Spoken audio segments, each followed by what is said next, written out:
Like all animals, we are consumers. That is our biologically defining characteristic. But unlike other species, we have a choice in how we consume.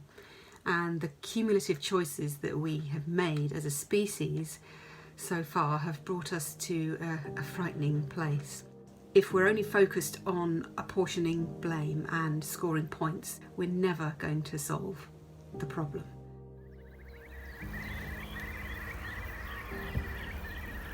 I came out early this morning onto the estate, Castle Howard estate, because I heard that the Curlews were back. And it is heart-lifting to come and hear them and see them. But also,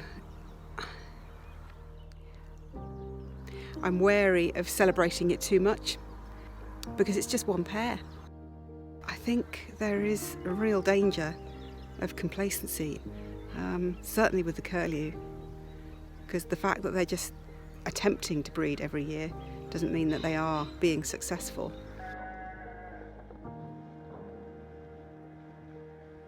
My dream is that we listen to each other, we work on solutions, we understand the importance of the natural world, we are aware that climate change is a reality, and each and every one of us makes a conscious choice to give ground and offer opinion.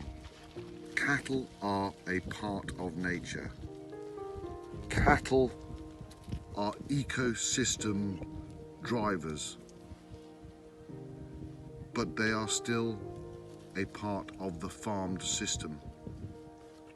Before humanity controlled the earth, large numbers of herbivores managed our landscapes, and we can still utilize them to manage our landscapes. And it is this balance that we are after. Balancing the production of food, the maintenance and managing of our natural spaces, and allowing nature space to breathe. There must be a number for the number of cattle that we can rear on the island of Great Britain in a way that is ethical and sustainable, high welfare, biodiversity enhancing, landscape enhancing, and carbon sequestering. And I suspect that number is fewer than the number of cattle that we are currently rearing. I completely understand that for a beef or dairy farmer, any suggestion that we should be eating less meat or less dairy sets all sorts of alarm bells ringing.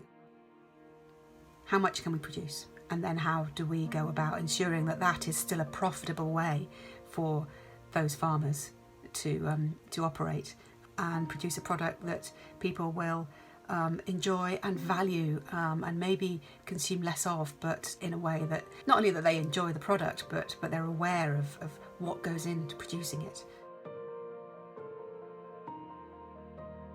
The other thing to bear in mind that I covered this story for Country File at the BBC back in 2017. The farmer that we interviewed made the very good point that a lot of livestock businesses, particularly intensive livestock businesses, aren't just farming an arbitrary number of animals. That number of animals has been worked out very, very carefully in order that they can make their loan repayments to the bank and that they can cover all their overheads. So if you have a 200 head dairy herd, you have 200 because you need 200 in order to pay for your €1 million shed that you put up last year. And if you drop to 150 cows, you're no longer going to make those repayments and you're going to lose everything. So I think it's about having sensitivity to the amount of debt that large-scale intensive livestock operations are often in, and the fact that, that 5,000 sow herd is probably 5,000 for a reason.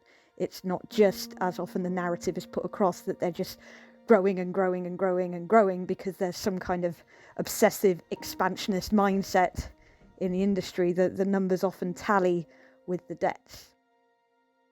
Whilst we are still having some of the same debates we were having in the 1990s, something has changed recently. So many farmers have recognised there is a problem they've not been asked to solve in years past. Citizens have realised they are part of a solution to nature loss and climate change if they buy and eat differently and waste differently and garden differently. And government is slowly shifting how, post-Brexit, it supports farmers, who remain alternately hopeful, fearful and sceptical that government will not get it right. Nature-based solutions are not exclusive to nature. We are all part of this wonderful environment, and we can and must work together. We live between the past that we've shaped through extraction and abstraction and separation, as well as through love, and the future that we're also shaping. We live within landscapes where habitats are fragmented, where families and societies are fragmented. And if conversations continue to be fragmented, how can we make changes sensitively and rapidly enough to slow and ultimately reverse the current trajectory of climate change and biodiversity decline? Love, along with so many other feelings, is something that grows and can be nurtured through the senses. Sensual contact with the natural world is crucial for us to avoid research and conversations becoming too abstract. To leave out love is to ignore something that's as hard to pin down as the miracle of an oak tree growing from an acorn, but is as valuable as a forest.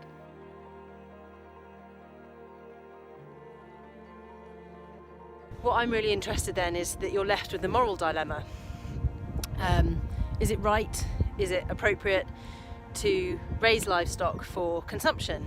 And the question then of how can I, as somebody who's doing that, love my animals? And I find this one really difficult to articulate. And it's just really interesting when you get to know your herd, you get to see how these animals behave, and you get to know them quite well. And I would love that people who eat meat want to understand that and share in that. And they don't just want to write these off as animals that are just a number who they don't want to think about. Because for me, that's heartbreaking. You know, there's nothing sadder than reducing these wonderful creatures down to just a carcass.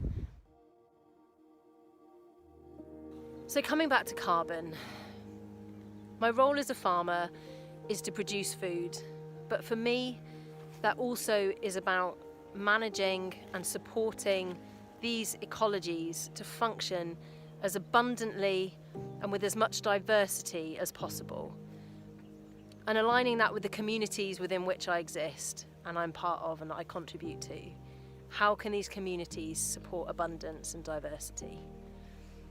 So yeah, carbon's part of it because it's part of all of us. But in terms of my role here and how I work with these animals and with the land, it's just a small part of what I'm doing to build that health, that functioning, so that I, as a human, can function and be healthy, so that these guys can be healthy and happy and safe, and so that all of the other fellows that we share this land with and the plants that exist here are able to express their plantness, that the voles that I'm seeing scurrying around me at the moment are able to express their voleness, and that everything that we're doing here is part of and supports the natural cycles that exist anyway. I genuinely am concerned that we are rearranging deck chairs on the Titanic by thinking about things that don't represent a drastic, massive shift in how we approach land use, how we consider food, how we think about what we spend our time and money on. And this isn't just about let's all go no-till or let's all go organic. This is about how do we massively reduce consumption? How do we massively reduce fossil fuel use? How do we completely change our social structures to represent something more restorative, something more supportive of positive human endeavour that creates life and doesn't continue to strive for extraction, growth and consumption. Sometimes farmers feel quite upset that people think that they don't care about the environment that we work in, that we have a sort of disregard for nature. And I know from the farmers that I work with regularly is that isn't the case. And I think agriculture was driven very hard after the Second World War. And I think it was a single agenda, and that was about producing more food. But what we've got to achieve now is so complex and it's so multifaceted. And so to be able to do that, we need to draw on everybody's skills and knowledge. And I remember somebody talking about a farmer's opinion, and they said, well, it was only anecdotal because a farmer told me. And it was crushing because I felt like for some reason it was just an anecdote and it didn't hold any fact. Whereas, I could tell you that scientific papers I've read don't fit with what I understand from the ground. So you extrapolate that out to the farming community, and it goes on and on. So I can't tell you when we stop listening, but my goodness, it will make a massive difference when we start listening again, I think. There are truths about land, truths about nature, that are only revealed to you as you become intimate with the place. It's almost less about having an experience of that place, and more about becoming continuous with it.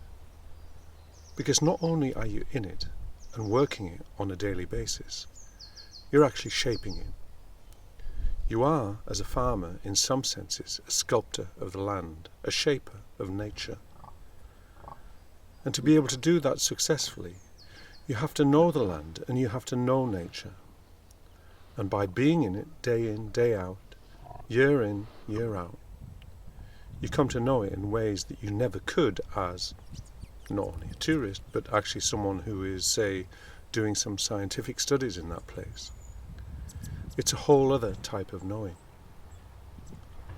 And it's one of the great injustices of our era that this type of knowing is not given proper credence. Why is that? Well, because it's not attached to professional degrees. It's not the result of scientific experiments.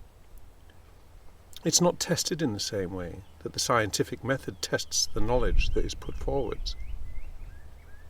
But of course it is tested.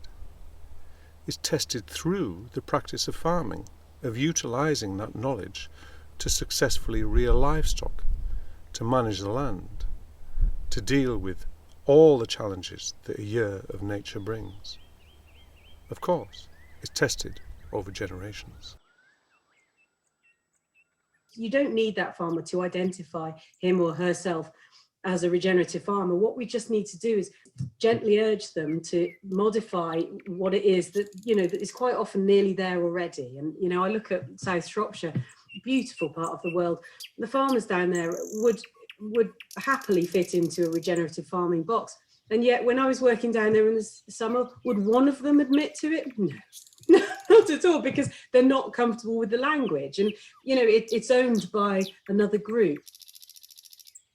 There's something inscribed in language there, isn't there, about how the same word means the particular. There's an amazing particularity in soils across a region, never mind across a world.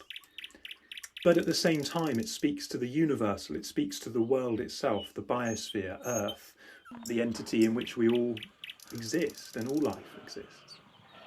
And it's that distinction, that movement between the immediate experience of soil and the global resonances of that experience that of course speak to all the ecological, socio-ecological crises that we face.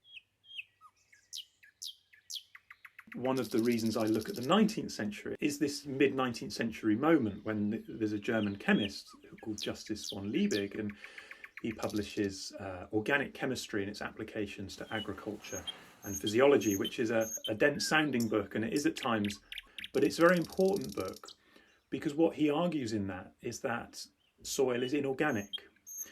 The existing understanding from the earlier 1800s is that humus somehow gives plants the carbon they need to grow. And Liebig's idea really made soil an extension of the factory. The field became somehow drawn in to this industrial economy. If my parents' generation saw farming industrialised beyond recognition, then my generation has seen it become an economic impossibility for most, at least at the scale I'm talking about. But that hasn't stopped me thinking with the farm in everything that I do. For me, the poetry and the farming are inseparable. When agriculture becomes agribusiness, it's not just the environment and biodiversity we lose, it's a cultural diversity too. And by that, I don't mean pastoralised and lazily nostalgic treatments of the countryside. I mean the unique proximity to the natural world and other species that small-scale farming affords us, and the importance of that proximity for the myths we live by as a wider society. You are the soil of this farm, my father said to me on many occasions. It's a statement of love. And it's something that can only be expressed through an understanding of our farm, not as an economic enterprise, but as a cultural project, a kind of multi-generational, multi-authored spoken-word poem. The Lunar Bow. The farm's what I'll close with. Take this, a feed ring, cattle with their heads in, eating, standing in a perfect circle. Are they the great minds of cowkind in meeting, or are they the spokes of a lonely wheel? In fact, they remind me of me, reading in a library carol, alone and not alone, which in turn reminds me of this, gathering them all into that high-beamed corral and forcing each one through the crush. Their stress was ours, their lives our livelihood, their deaths. It works the same with ewes, worming them in the yard. Their sound together, panting in the heat, was for us an earmark of our lonely world, like cleas on stony ground. One night, during lambing, I went to sleep in the hay, and woke up surrounded by a handful of munching ewes. The moon was fringed with a bow, an ice-formed halo, and oh, I felt at one there, unborn, ovine. It's true.